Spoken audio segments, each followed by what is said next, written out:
What would you do if you were no bigger than a loaf of bread and had to cross an entire ocean?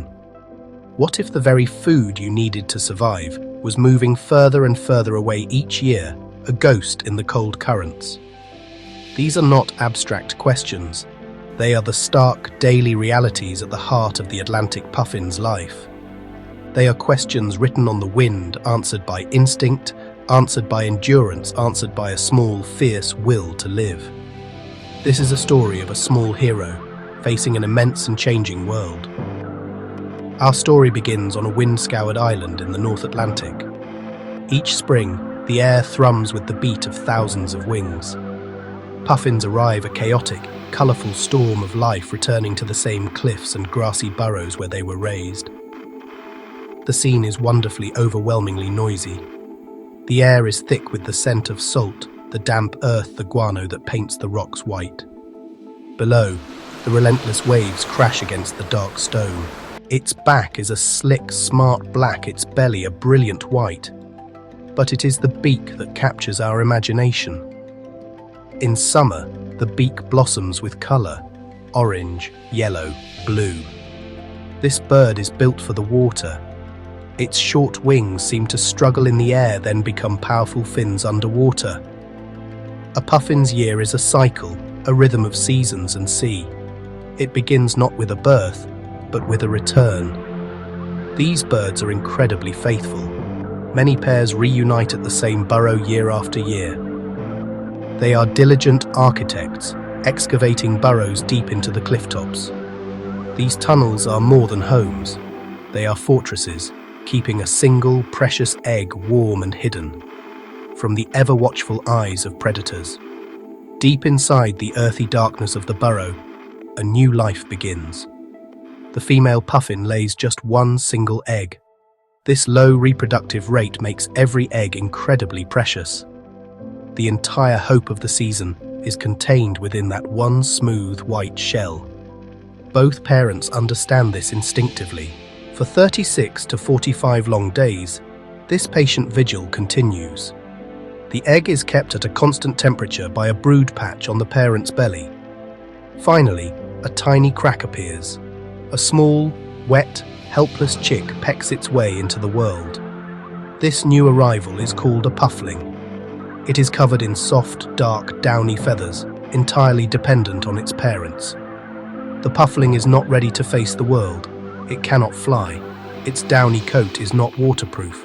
It must remain hidden in the burrow for weeks. A secret kept from gulls and skuas patrolling above. Darkness, warmth, waiting. The only interruption is a parent returning, a silhouette at the tunnel entrance, its beak full of tiny silvery fish, waiting for the next meal, the fuel it needs to grow. The parents work tirelessly. A puffin's hunt is a masterclass in efficiency. They dive from the surface, wings propelling them through the water. They chase down small fish one after another. A puffin can hold multiple fish in its beak at once. Special hinge in its jaw, serrated tongue, serrated palate. They return with a beak stuffed crosswise with glistening sand eels. A perfect delivery for a hungry chick. As the weeks pass, a profound change occurs within the puffling. It is not just growing, it is preparing. An internal clock, a deep genetic instinct, begins to tick louder. It may venture to the burrow entrance at night, peering out at a world of stars and sea spray it has never known. Its parents' visits become less frequent. This is not abandonment, it is a signal. The moment of truth arrives on a dark, moonless night. After about 40 days of growth, the young puffin, now called a fledgling, must leave the only home it has ever known. The departure is not a gentle affair. It does not fly from the cliff edge. It scrambles, it tumbles, it half flutters down the steep slope towards the sound of the waves below. The journey is fraught with danger.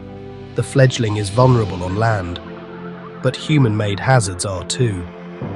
Artificial lights can be fatally disorienting, streets, buildings. The birds, drawn to moon and star reflections on the water, can head inland instead of out to sea. That leads them into roads, gardens.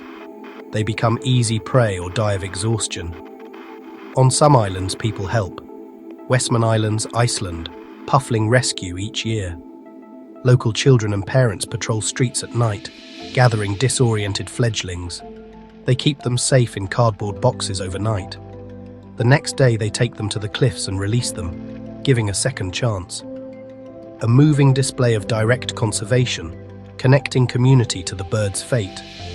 For fledglings that reach the water, the challenge continues.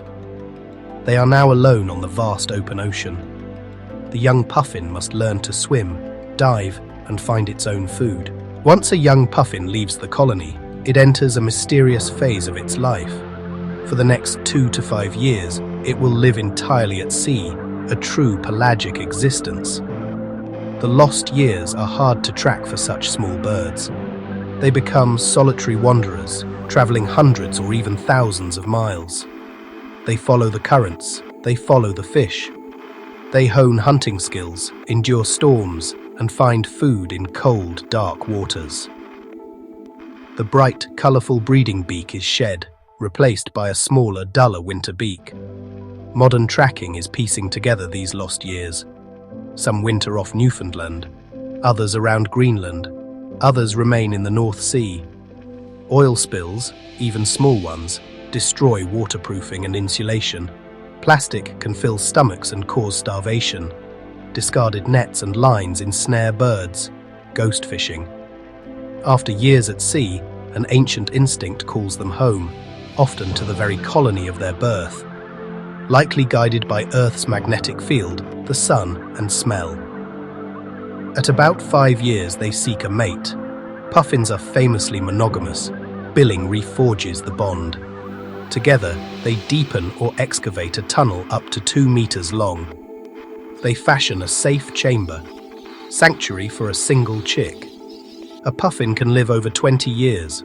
A faithful pair may raise 15 or more chicks. The intricate, perfectly timed life cycle of the puffin is now facing a profound and unsettling threat. Climate change. Puffins are central place foragers. They must return to their burrow to feed their chick. They can only fly so far. When prey moves offshore, parents spend more time and energy hunting and return less often. Seasons of starving chicks, puffin wreck, are recorded. Warming shifts spawning. Peak food can pass before chicks need it most. Breeding failure follows. Stronger, more frequent storms erode soil, wash away burrows, and block foraging for days. A specialist, finely tuned to narrow conditions, is pushed to the limit. In the face of these immense challenges, it is easy to feel a sense of loss. Yet the puffin is not a creature of despair. It is a survivor. It is a small hero, clad in black and white, meeting ocean vastness with tenacity. We watch these birds and we feel a connection. We see tenderness, tireless work, and bravery, mirrors of our own struggles. Their story is a drama of hope, labour, danger, and survival. Their charm powers conservation. When people care, they act. Creating marine protected areas to safeguard feeding grounds, reducing plastic pollution, and supporting sustainable fisheries ensure prey remains. The puffin's story is a mirror. Its struggles reflect ocean health. Tiny plankton feed fish. Fish feed puffins, tied to temperature and chemistry. By watching puffins, we read a living barometer of the seas. Their fate forecasts our own. So, as dawn breaks over a wind-swept cliff, a puffin stands silhouetted against the rising sun. By sharing stories like this, you help carry a much larger journey forward, one that unveils the hidden world of Atlantic puffins and the powerful changes reshaping the planet they call home. Every like, every comment, and every share allows this story to travel farther, reaching new hearts and curious minds. Thank you for being part of this exploration, and until we meet again, keep your eyes open for the quiet wonders of our planet. There is always more waiting to be discovered.